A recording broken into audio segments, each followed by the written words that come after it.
This rich kid saw a poor student eating nothing but plain boiled vegetables every day. So he grabbed a huge plate of braised pork and sat right across from him on purpose. The poor student, already insecure, felt so embarrassed he awkwardly picked up his tray and moved aside. But then another rich kid showed up with a chicken leg, smirking as he sat in the spot he just cleared. The poor student had no choice but to grab his tray again, looking for somewhere quiet to eat. But when he turned around, he realized the class monitor was sitting right next to him. He wanted to move again, but those two rich kids already surrounded him from both sides, trapping him in the middle. The mocking intent was obvious. "Sit down. Why are you wandering around just to eat?" The poor student's heart sank. He knew he couldn't escape today. But what could he do? His family was poor. However, what happened next would stay with him forever. They pushed several tables together, and the monitor ordered everyone to eat together. They stood up, and all three of them pushed their red, braised pork, chicken legs, and all the good food straight to the poor student. Looking at the food suddenly piled in front of him, the poor student froze, his eyes instantly welling up. He understood what they meant. He never expected these wealthy classmates not only didn't look down on him, but actually helped him quietly like this without embarrassing him, giving him all the dignity he needed. Turns out this poor student in patched clothes was named Yang Fan. He studied hard for years and scored over 700 on the Gaokao to get into National Defense University. But he was born in a remote mountain village in Sichuan.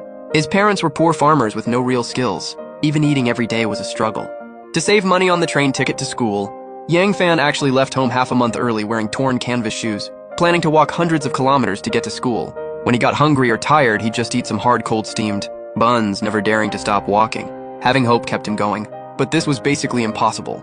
By the time he finally reached the city, he'd already missed the school registration deadline, just a dozen hours before registration closed. Students from all over the country had arrived, but Yang Fan was still nowhere to be seen. His roommates thought it was strange. The next morning at 9 a.m. was the final registration deadline. If he didn't show up by then, all those years of hard work to get into this school would be wasted. Meanwhile, Director Zhao at the school also found out. Since Yang Fan's family had no phone, there was no way to check on him. If he missed the registration time, the school would have to process his withdrawal according to regulations. But by the next morning, Yang Fan still hadn't shown up.